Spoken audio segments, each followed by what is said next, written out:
Would you class Joao Gomes as a big signing? I think an important signing is probably how we would go down that road. Ruben Amorim has been talking in part 2 of his press conference about how he is going to handle AFCON. A big push towards Manchester United's academy players and a big update this morning in the show of who has been featuring in training this weekend from the academy in United's first team squad. We've got massive updates this morning on a big update from Joao Gomes' potential transfer to Manchester United. Updates on Lacey, update on Cunha, and another one on Mainu and exactly where we stand ahead of the January transfer window. Absolutely loads to get through this morning, and it is match day, Man United fans. We did a show last night talking about Manchester United's potential position and where we could finish this weekend. It's all pending, of course, on getting a good result tonight against Everton. So we're on the full build-up to United being back in action. It's felt like a lifetime, hasn't it? It really has.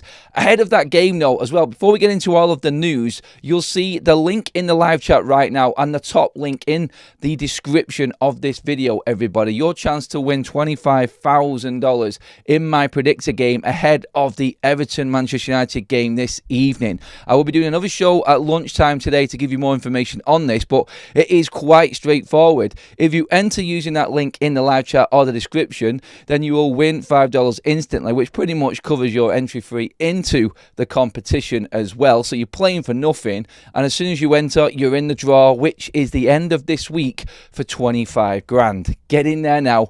Predict what you think is going to happen off the options in the game. It is all there for you to see. It's dead straightforward. All you have to say is yes or no to certain things happening in the game, and you are in with a chance of winning prizes up to 300 quid already in the game alone, and the prize draw on top. Don't miss out. Get in there now, everybody. Get onto it exclusively on Big Up, our partners here. Another streaming platform that we use here alongside YouTube, in partners with them on this big game. So get involved, everybody, and be with a chance of getting a massive, massive boost ahead of Christmas this year as well. Right. News. Let's get into that, and let's get talking, United fans, because it's important tonight. Yes, we'll get into that in a moment, but Ruben Amorim's embargoed version of his press conference, because he was talking to the media on Friday, it just seems like it's been prolonged a little bit more because we're playing on the Monday night. So the embargo version always comes out on the eve of the game. So Sunday evening, last night, late, came out, and bang, here we go. Let's get into what was said in a moment after we talk about the Joao Gomes update. Now, yesterday morning, I wanted to get through this because we've had another update, as you can see, going across the bottom of your screen there, around Joao Gomes. Now, we spoke about the Brazilian reports coming out on Joao Gomes from the players' side of things about him potentially wanting to push this move through. There is more talk this morning coming out on Gomes, pretty much similar to what we were speaking about yesterday, so I don't want to go into it too much, but again, another report coming out there of Manchester United now pushing and talks accelerating for Joao Gomes. I think what we'd say with this is the rumour is around about a £50 million fee, a €50 million fee, sorry, not £50 million, but £44 million. That's why I said at the top of the show, it's not so much a massive deal, an important one for United, but not a big one. Because after what Ruben Amorim said about dealing with the absentees of the AFCON players in Manchester United, it looks like we are going to stick with the academy players to fill them positions. That's separate to what we obviously need. We've got no central midfielders leaving for AFCON. The Gomes news is completely separate to the AFCON situation. We need a midfielder, we know this, even with the AFCON contingent still within the squad. So Gomes is separate to that. And let's be honest, Ruben Amorim did tell us in the press conference that he's going to have to rely on some academy players because he may lose his African Cup of Nations players 2 weeks before the tournament starts. The tournament starts around the 21st of December.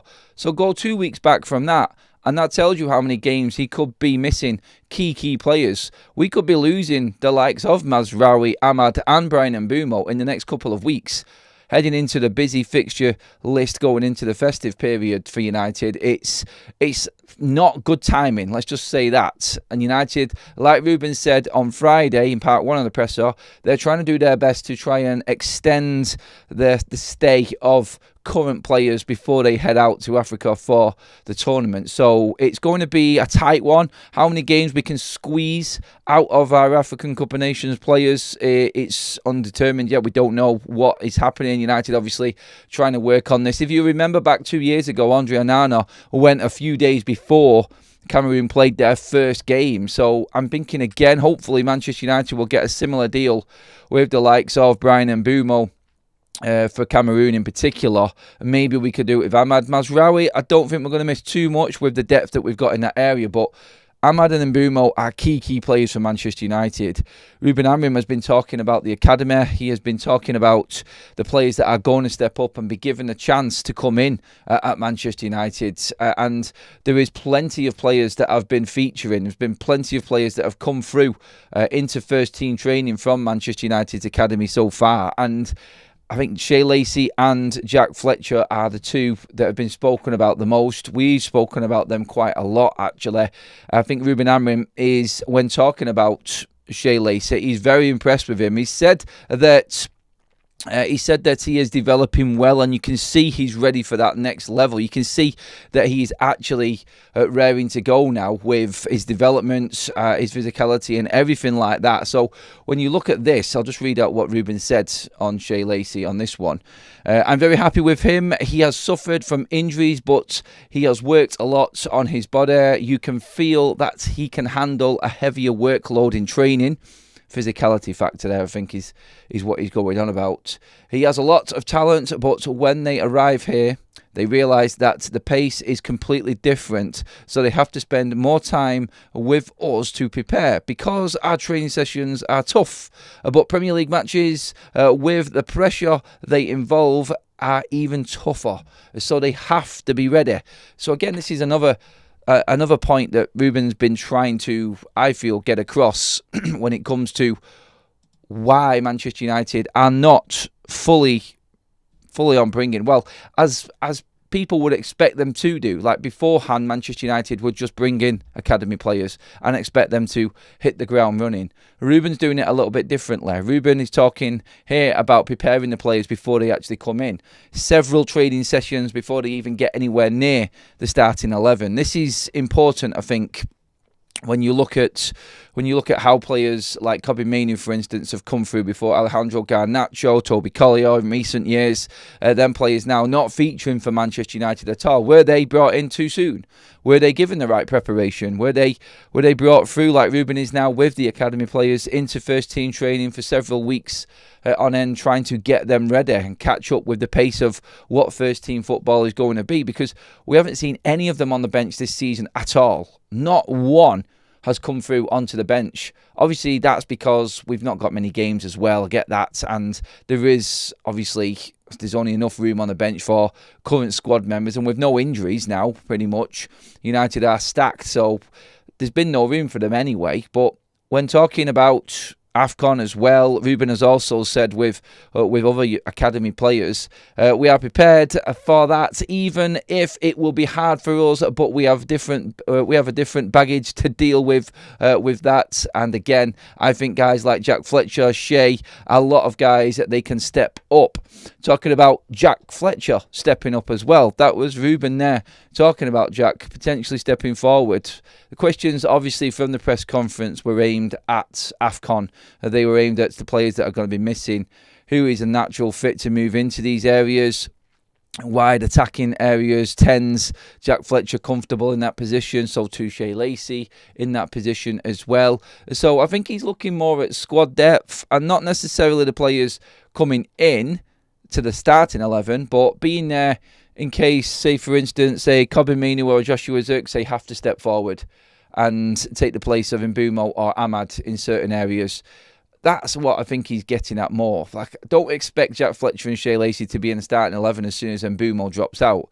You've obviously got plenty of cover there already. I mean, Bruno, Mason Mount, Joshua Zirkzee and Kobbie Mainoo are all there for them sorts of areas. The wide positions, I think I will probably move towards what he was saying about Luke Shaw going left wing back potentially. And maybe we'll see Dallo on the right, Dorgu mixing in between both sides as well. He has mentioned it, so we'll see how that develops. And again, that's Mazraoui and Ahmad's position that we could be missing.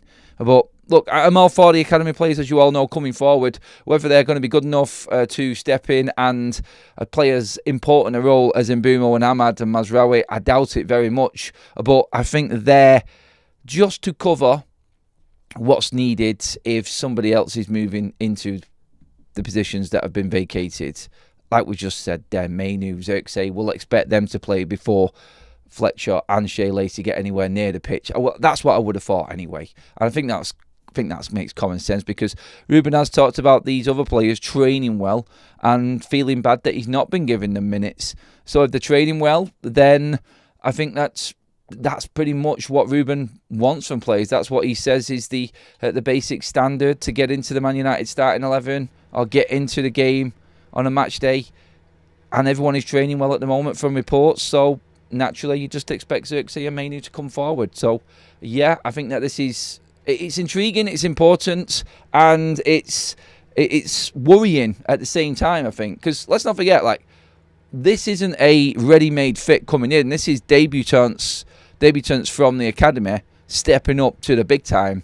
It's not going to be easy, and we cannot expect too much from these players quickly. Like, I big them up, and I think they are and have got a potential at Manchester United to have a future here, but we can't expect these players to hit the ground running.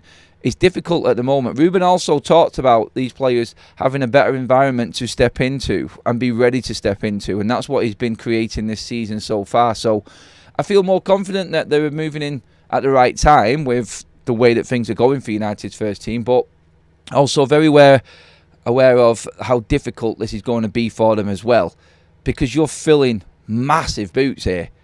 You're talking about Mbeumo and Ahmad, who have been two of Man United's star players so far this season. So it's not an easy job, and that's going into Joshua Xerxes and Mainu's situation as well, not just the academy players that are coming in. Let's get into the comment section first of all this morning. By the way, thank you everybody who has already joined our prediction game over on Big Up already. Get in there now, everybody. Click on that link in the live chat or in the description. Right at the top it is. Click on that and get involved in the game. You're automatically entered into a prize draw for 25 grand. So get in there just for that at least, and being with a chance of giving yourselves a bumper Christmas this year. Thank you everyone who already has joined. I can see you're all in there as well on the game now. So cheers again everyone who has. Let's get into some comments on the subjects this morning. I think the kids get valuable minutes during AFCON. Small steps but valuable, says Manny. We just said that then. I think dead right, Manny, on that one. In terms of it working for them, I think it's the right time, because there's plenty of players around still competing to cover. It's not like we haven't got anyone and Lacey has to step up into a 10 for United. We've got plenty of other players there to make that step up. Probably not as good as Brian Mbeumo or Ahmad, but still, I think it's right that they get into the matchday squad. If they get on, they get on. If they don't, they don't. But it's the next step, and it's valuable experience for these players to understand what happens on a match day, the pressures, what the manager is like on a match day with the first team squad, be involved with the players, see how they work. I think all of this is crucial, and little baby steps creeping up to when they might feature even more and in an even more important role for United. So yeah, I'm with you on that one, mate. No top 6 teams to play in the next 10. Glory, Man United. Again, though, Manchester City had to play Newcastle, and they're not in the top 6, and they got well beaten the other day as well. Nottingham Forest against Liverpool. There are plenty of teams that can win games against teams right up there. So I look at that, and I know what you're saying, and on paper you look at it and go, yeah, this is it. This is the chance. And it is, because I expect United to win these games as well. But it's one of them situations, isn't it? Don't take anything for granted. Otherwise, we'll end up being on the other end of what we got last season, which is defeat after defeat after defeat. Because we had this arrogance about us where we thought we were just going to turn up. And we got rolled over week in, week out, didn't we? Mark Ash, who has just renewed his membership. I've signed and predicted. Download the app. Let's go. Thank you for that, Mark. Love that, buddy. Let me know if you have got your predictions in, everybody. They're all set out there for you for this game in particular.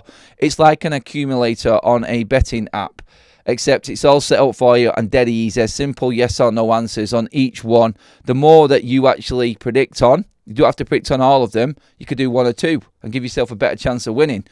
But the more you predict, obviously, the bigger the prize pot goes up.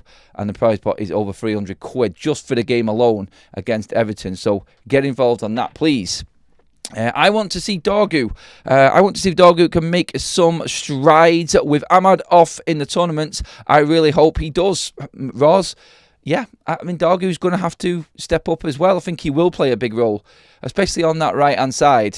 If Dalot goes to the right to cover off Dorgu, I mean, Dorgu can play both sides anyway. We've seen him last season play on the right, so this will be also interesting to see how he adapts the wing-back areas, I think, Ruben Amorim. More importantly, I think we've got a cover up top for Mbumo. Not as good, like I said, but adequate players to step in there. The wing-back area for Ahmad is more of a concerning one for me. For the shape, anyway. Obviously, I'm not taking anything away from how good Mbumo is or downgrading how important he is. He's massive, but still, you've got to look at it and say that for shape and what Ruben wants, no one's done it as good as Ahmad on that right-hand side so far, have they? So it'd be interesting to see what he does. In terms of players that have actually stepped forward as well, Jace Fitzgerald and Chido Obe were in Manchester United first team training yesterday, Sunday. So again, more players stepping up, I think, in preparation in case Manchester United need them going forward. The poll that we've got running in the chat right now as well. Do you think Jack Fletcher or Shea Lacey will debut for the first team during AFCON? 70% of you think yes so far on that. Get into that poll and let me know what you think on that one. Have we got a big enough squad? I think already. Like, we're talking about Joshua Zirkzee. We're talking about Kobbie Mainoo here as well. It's going to be interesting to see if them players actually do get starting. Or actually, the most intriguing bit between Mainoo and Zirkzee is who's ahead of who. Because I think the 10 role vacated by Mbumo is where both of them players would actually come in for Manchester United. So who does Ruben rate more? This is going to be interesting because I still think he's going to keep Bruno Fernandes in at 8 and Casemiro is going to be his partner all the time. But I don't know who's going to replace Mbumo. I think the natural fit is Mount, but obviously with Sesko out, Ruben did say that Sesko would be back for when the AFCON players leave, though. So you could have Sesko back in and you've got Cunha. So 2 places are covered. Then you've got a 110 position vacated, which is up for grabs between, Mason Mount, Kobbie Mainoo, Joshua Zirkzee, Bruno Fernandes, Shea Lacey. There's plenty of options there for Manchester United. I think at the moment, the natural replacement has to be Mason Mount. And look, because Bryan Mbumo is out for AFCON, I don't think we should take anything away from what Mason Mount has done this season so far for us either. And he should be the natural fit to go straight in there. I think he will give us that energy as well, more than the other players that we've just been talking about. I think he'll give us that press. I think he'll give us that, that aggression in pressing as well, that the others that I've just mentioned don't have. I think it has to be Mount, Sesko and Cunha when Bryan Mbumo leaves. I think that's the natural replacement. I think that's where we're going to go first of all. So I see it coming down anyway. But yeah, Jace Fitzgerald and Chido Obe, 2 more players that have been featuring heavily this week as well for Manchester United. So that I think is also something to look at. And when we do break it down, when we do look at potential positions of these players, I think we've got to look at where they're going to play. Jace Fitzgerald, central midfield. Chido, number 9, and only number 9. There's not much flexibility in his position either. Shea Lacey is a wide attacking player. And Jack Fletcher is an 8/10 type of player as well. So who are they going to come in for? The central midfield area isn't really up for grabs right now, unless Ruben feels like one of the academy players can come into the 8 role ahead of Kobbie. I don't see that happening. So I think it is naturally wide. And in that number 10 role, they might not even feature because we've got so many players there already. And let's not forget, there is no way of telling how long Morocco, how long the Ivory Coast, and how long Cameroon are going to last in this tournament. They might all be out at the group stage. Let's be honest, Cameroon aren't exactly pulling up trees at the moment in terms of their international performances this season. Simon Stone has done a piece on what Ruben Amorim said. Obviously, Simon Stone from the BBC would have been in the press conference for Ruben Amorim. Very interesting comments from Ruben Amorim about Manchester United Academy. We are talking with them what they need, how they behave. When you call a kid for the first team, they need to behave really well. This connection is really important. We are putting everything in place. Nutritionist for the academy starts now in our club. Starts now? Did we not have that before? I think this is what Sir Jim Radcliffe was talking about, wasn't it? The nutritionists start now for our academy. Just now. That's a joke. That should have been there a long time ago. That is something that should be basic. Yeah, you're dead right, Ruben. It should be. All these things that we are doing, so I have more time. I have more times with them, with training, so I am more confident with them. When we put these kids to play in the Premier League, they will struggle, but will struggle less, I think. So I think everyone in the academy is doing a very good job in the moment. In the moment is his way of saying now. Actually, now we're actually getting there and we're doing what we should have been doing for a while. By the looks of it, yes, from what Ruben said there, I agree with that. Simon Stone from the BBC talking there about what Ruben said in the press conference about the academy. Very interesting on that one. Very, very interesting. Just through the other news as well, this is a bit that came up earlier on Antoine Semenyo's update. Now, nothing has been said. Romano has pretty much said that Liverpool are very, very interested in Semenyo. And of course, Liverpool are going to have to spend a fortune to try and fix their problems because they've not spent any money already, have they? So, yeah, like Jamie Carragher says, Liverpool need to go out in January and spend money. So, Semenyo has been spoken about going to Liverpool more than anybody else right now. But the MEN have some breaking news this morning as well. And Manchester United actually have an up on Liverpool in terms of getting Semenyo, and that is that they can give him the number 24 shirt, his preferred shirt number for Semenyo, that is. And that's how Man United are confident they're going to get Antoine Semenyo in ahead of Liverpool. Look, I'm only joking, of course, but yeah, that is a story actually being run by the MEN as an angle as United actually getting Semenyo. Okay, yeah. I'll leave that one, and I think I'll look at more important things when it comes to transfers. Anyone who is just joining us right now, we did get an update early this morning as well, off the back of what we were speaking about yesterday on Joao Gomes. No big signings this winter means none of the big targets. It's other deals, like we've spoken about. Conor Gallagher, Joao Gomes, they're the types of signings that United could get at the right price, I think. No big signings. Because Manchester United, according to Fabrizio Romano, in 2026 are going to invest considerably into the midfield and completely change the shape of Man United's midfield with signings coming in. So there are big moves coming for United's midfield. And obviously, Baleba, Elliot Anderson, them sorts of deals are not going to happen in January. But Joao Gomes, the morning update on him, and that is just this morning, which is now being spoken about, is very similar to what we said yesterday. So if you missed the start of the show, the update on Joao Gomes is that Manchester United are accelerating talks with Wolves over a £44 million deal for January. Whether or not that is going to stick and whether that happens, we'll keep an eye on it. Obviously, closing in now into December, I think getting closer to January, we'll start to know where we're at. But like we said yesterday, if Wolves keep on losing, the inevitable is coming. And they might not get as much money, Wolves, for Joao Gomes in the summer to rebuild for the coming back up to the Premier League from the Championship. Obviously, there will be probably a relegation clause in Joao Gomez' contract. So if they keep on losing, and as expected under Rob Edwards, nothing is going to change at Wolves, then you'd expect Joao Gomes to probably want to move himself to get away from the crap. And Wolves will look at it financially and go, we're not going to survive. Realistically, we aren't going to get many more points. So we need to sell him at max value in January. I think that needs to be. People need to remember that side of things as well. 7 more games for Wolves to try and get some points on the board. If there isn't much in, then expect movement probably in January for Joao Gomes is my own prediction. My own, like, just looking at the stats and the facts, I think, more than anything there. But that's what we said yesterday. And then another report come out this morning on Joao Gomes about the potential move that could happen to Manchester United. Chelsea and Spurs also interested, but United ahead at the moment is what's being spoken about. So let's keep an eye on that. It keeps on gathering momentum, that one. So maybe is probably the way that I would look at Joao Gomes at the moment.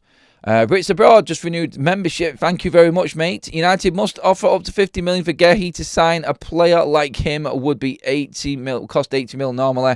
We've nothing to lose and everything to gain. He's homegrown, a captain, plays in a back three, and we did similar with Euro.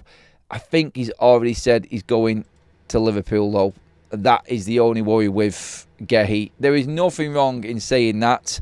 And I agree completely that Manchester United need to be looking at opportunities like Gehi. But the word is, and the rumour is, that he's already said he only wants to go to Liverpool. And if that is the case, then we are going to struggle with that one. Let's see what we've got. He gave Chido a quick run out, but not much. Should play Leon. Leon is being spoken about going out on loan. Chido obviously came in, and Ruben has spoken about Chido, actually. He can step up and obviously cover. And in his press conference on Friday, part 2 of it, he was talking about when he gave Chido Obi minutes. He wasn't ready and he wasn't prepared. They're trying to give him a full season in the academy to develop him. Even potentially put him out on loan, maybe. But Chido is playing, and I think at max is an emergency for Manchester United, is what's being spoken about. I don't think that United are looking to bring Chido in as an option while Sesko is out. I think there are players ahead of him anyway, and let's be fair to Chido. I mean, he came on, he did okay, he had some moments, and he has got the attributes there, but he needs to develop them. And I think maybe next season he might get a chance of getting on Man United's matchday squad. He isn't ready, though. We know he's not ready. So we have to be sensible with players like Chido. He's 17. He made the move last summer. He smashed the academy level. He's doing well again in the under-21s this season and developing. I think one more year of development, and then let's have a look at maybe loaning or bringing him into matchday squads.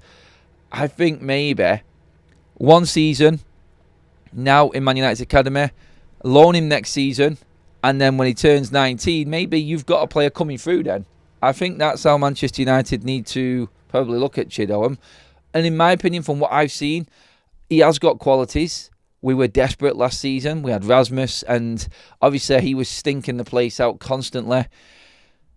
I think all last season, myself included, probably got carried away in bringing someone like Chido through and hoping that he was going to be the next best thing. But like I've described this morning, the environment for Manchester United last season, the potential bringing through of academy players was a million miles away for what was needed for them. And I think now we're getting there. I actually don't think Chido will feature next season either. Look, I might be wrong, but I think he needs a loan.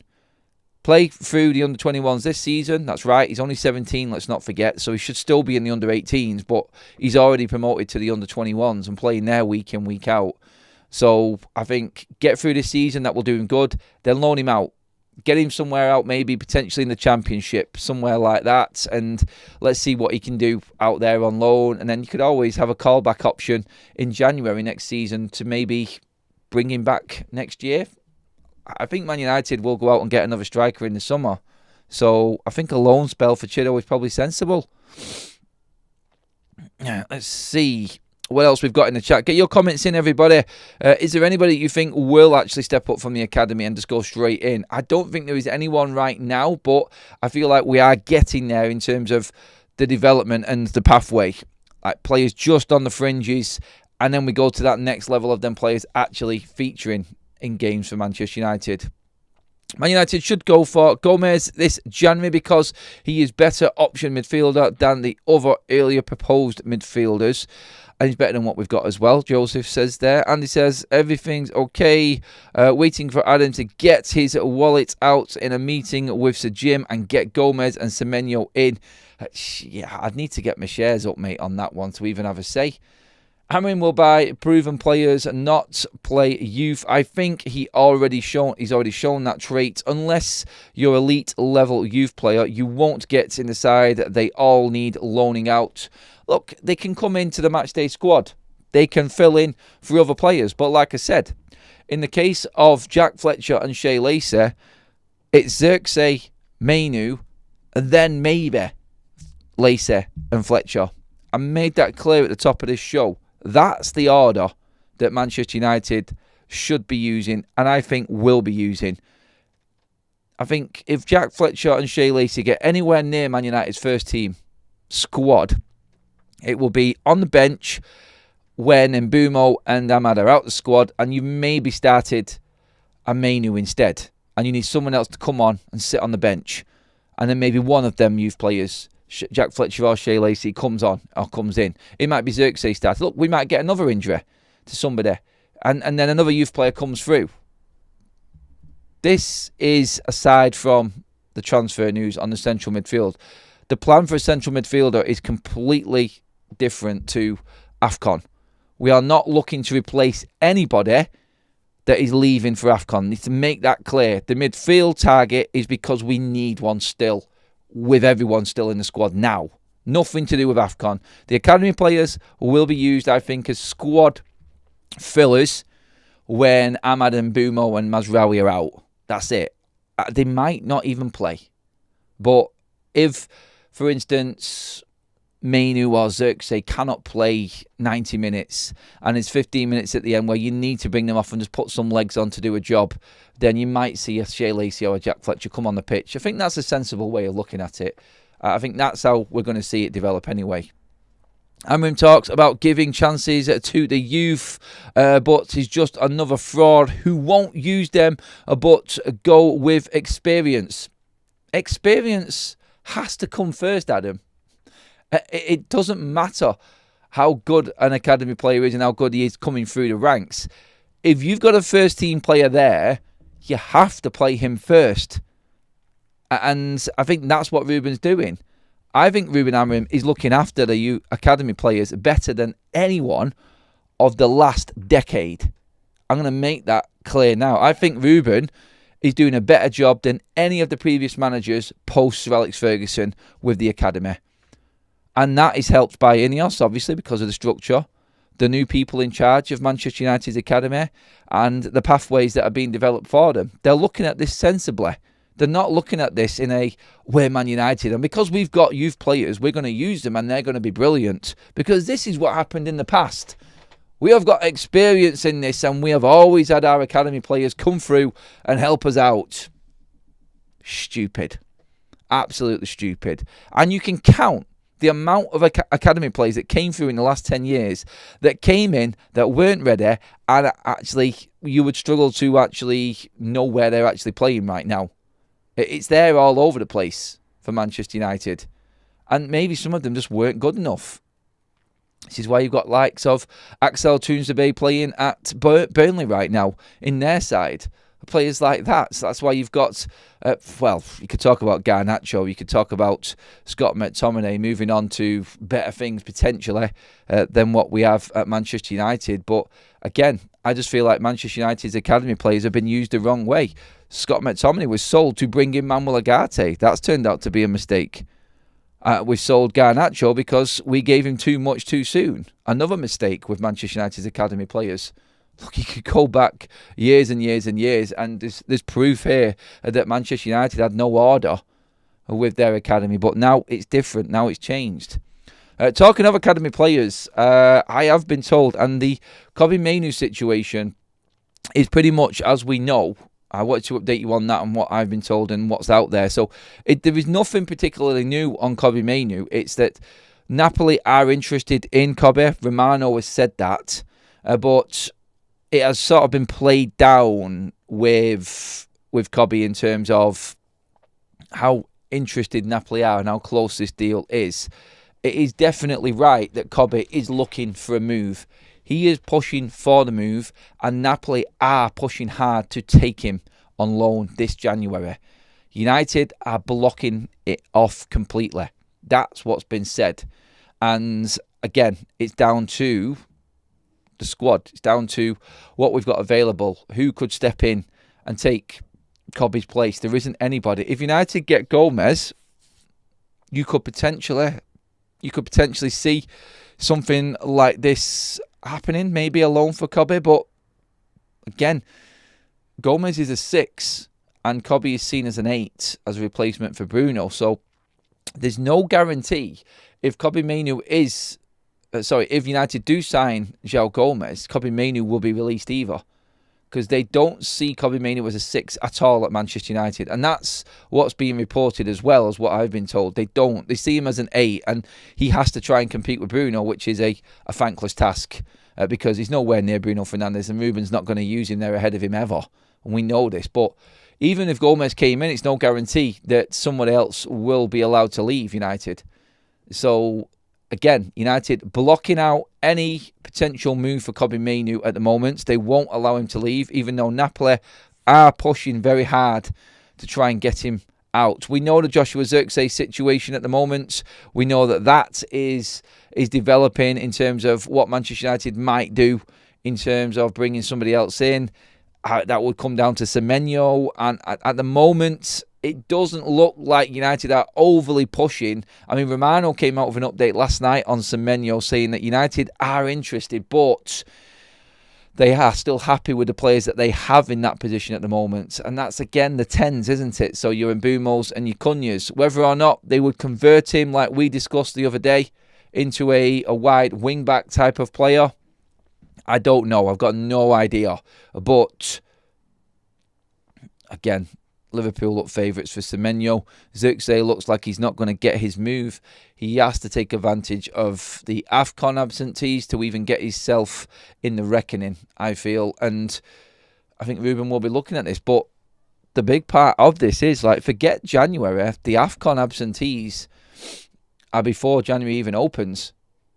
And then you've only got, 2 weeks max of the January transfer window where AFCON's being played. So Man United are not even going to be able to replace anybody anyway who is leaving for AFCON. So it doesn't matter about January. If United are sending all of these players away in December, then Zirkzee and Mainoo are going to get more minutes anyway. It's going to happen before the January transfer window opens. So let's just keep an eye on how the situation continues with Kobe Mainoo. But he wants out. He wants a loan. Napoli are pushing for a loan, and it's United blocking everything off at the moment. The stance from United, and Ruben was talking about this the other day as well, is they don't care if players want minutes. Well, they do in a way, but they're looking at Man United before the player. So it's what United want. Zirkzee wants minutes. Mainoo wants minutes. Okay, we want squad players. That's the stance. You're not moving because you feel you should be playing more minutes. They don't care about international football. They don't care about World Cups and players getting into international clubs, teams, sorry. It's about what Manchester United need. And Zirkzee and Mainoo are needed for squad purposes and rotation for Manchester United going into December. That's it.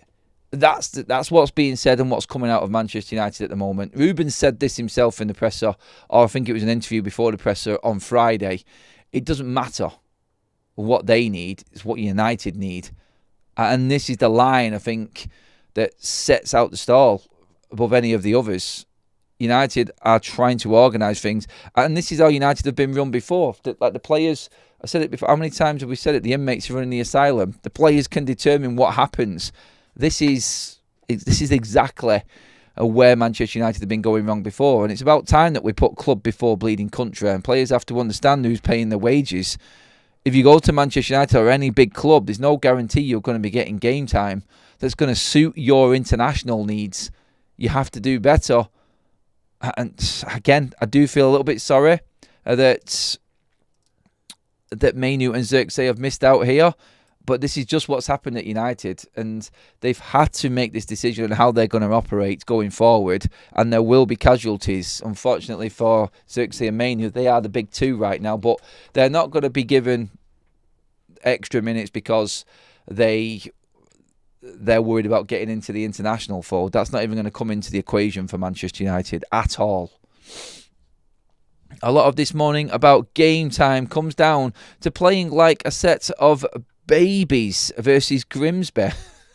They get more time if we're staying in the cup. Well, yeah, it's a good point, Carl, because let's just say, look, Xerxes featured, Mainu featured, no one's talking about the performances in that game. They thought they could just turn up and roll Grimsby over, and they ruined it for themselves. They ruined it for themselves in that game, because there was a couple more games there that they could have featured in if we'd have got through that game. Maybe even going into December now, when you've got the double header, the semi-finals, 2 more games there. You could have had an extra 4 games, United, going into this period that we've just played through. And we've not, because we completely crapped the bed when we went out against Grimsby. So Carl's right on that one there in the comment section, saying that they didn't turn up against Grimsby. It's their own fault. Again, they were big parts of that. And they should be like it. Or lump it, because they are the reason we have the lack of minutes this season. Well said, Greg, as well. Backing up what Carl said in the chat there. Let's see what we've got in here as well. I would try Sekou Kone as Casemiro's understudy. Also, try Godwill Kakonki as centre-back. I don't think we're worried about centre-back at the moment, because Leacher is going to be back in Manchester United's matchday squad. Look, you don't even have to check news or dig into what people have said regarding Lisandro Martinez. I guarantee you he will be in the Manchester United matchday squad. He has to be. He's been training for over 3 weeks. He's been progressing nicely. And again, I think it's perfect timing for Ruben Amorim, because he's already alluded to the fact that he could play Luke Shaw at left wing back. I'm a bit scared about that, I must admit. I don't know where Luke Shaw's fitness is. I think being left centre back helps him. Doesn't have to do as much. And I know every player should be able to play 90 minutes and give absolutely everything for 90 minutes, but we know that players are nursed through certain games and have problems with certain injuries. It's part of football.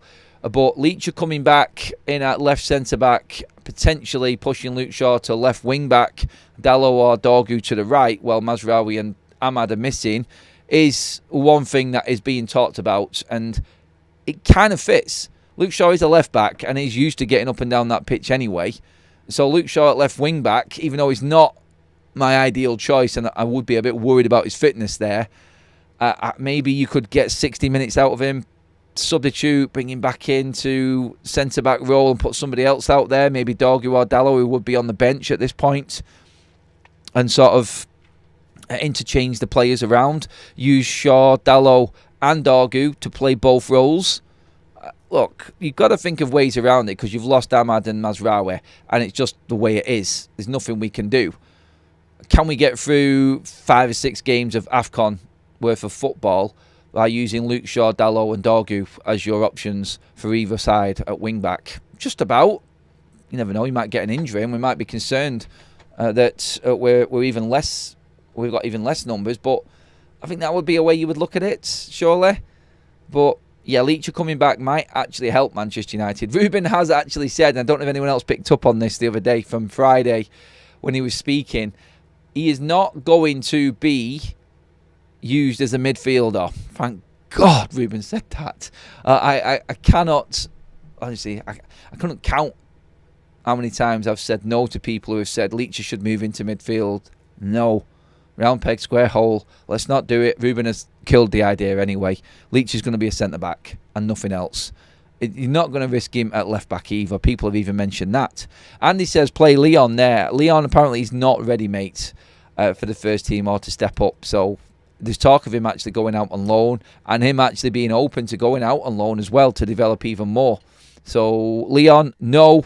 Amas coming back has been cancelled out, so he can't come back either. Who have we got in Manchester United's academy at wing-back? Well, you've got the likes of Kamasan and Bendito Mantato coming through, who are wide players. I don't think they will be brought through as an emergency. And let's not forget, it's about a month's worth of football maximum that we could be losing these players for. It's not a full season. We're not talking like they're going to be gone and we need replacements now. We need to remember that they might actually only be gone for a couple of weeks while the tournament's in play, because I'm pretty certain that are Ivory Coast and Cameroon in the same group. Actually, let me just check now, actually, who's actually in whose groups. Let's have a quick look. Right, AFCON groups. So Morocco in Group A.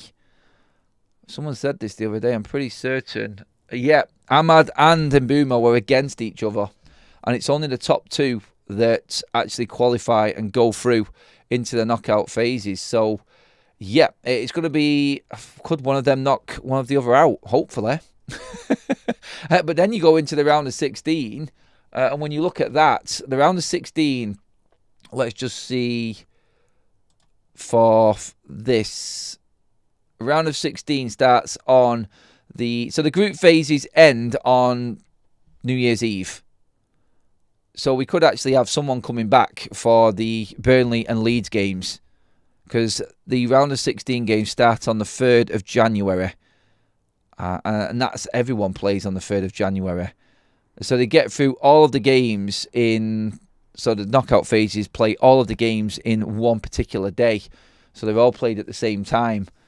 So 3rd of Jan is the round of 16, and then the quarterfinals is the 9th of January. Semi-finals 14th.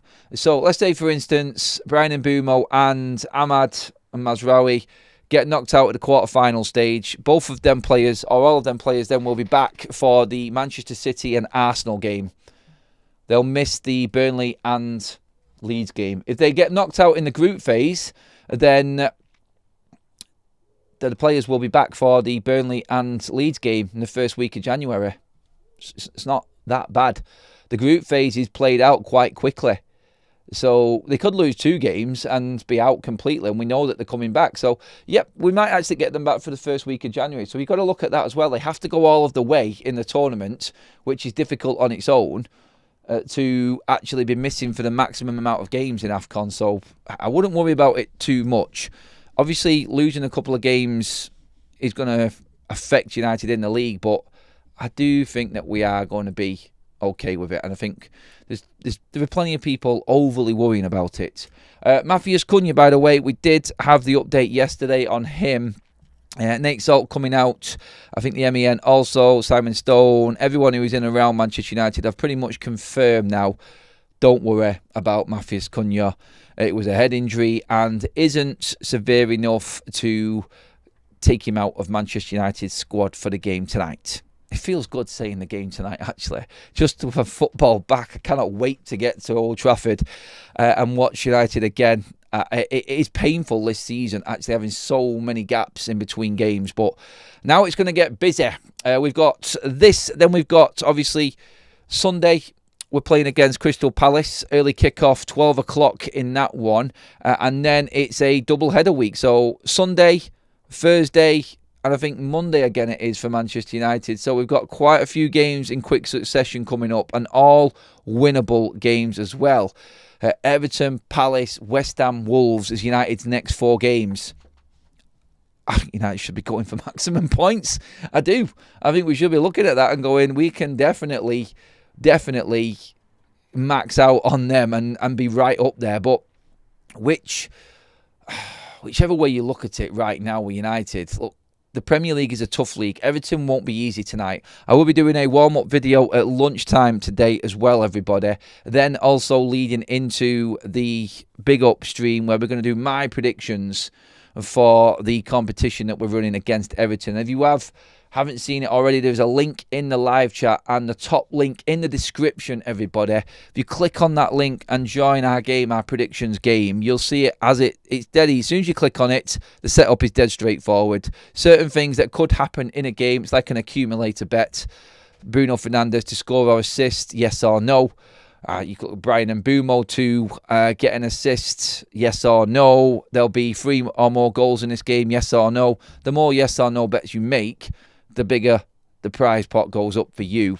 Basically like a bet, realistically. But the big thing on this is, as soon as you enter into this draw, you get $5 back, which is pretty much going to cover the cost for playing the game. And you'll be entered into a $25,000 prize draw as well, which is going to be announced at the end of this week. So just enter the game to be in that draw alone and being with a chance of winning big bucks, everybody. More on that later on at lunchtime today. I'm going to wrap this video up now and say thank you to everybody again in the chat. Brilliant way to start the week. Let's hope that United can make it even better tonight. Get your comments in on the subjects below regarding AFCON players and academy players coming through. Joao Gomes also. And get onto that prediction game ahead of tonight's game with Everton, everybody, and win big here on FUTV. Thank you, everybody. Give the video a like on the way out. That will take us over 200 likes. And, of course, hit that subscribe button. Bruno has been quiet. 2-0 United. Bruno, both goals is the super chat there for Manny right at the end as tonight's prediction. Thank you, everybody. I'll see you all later on. Have a great Monday.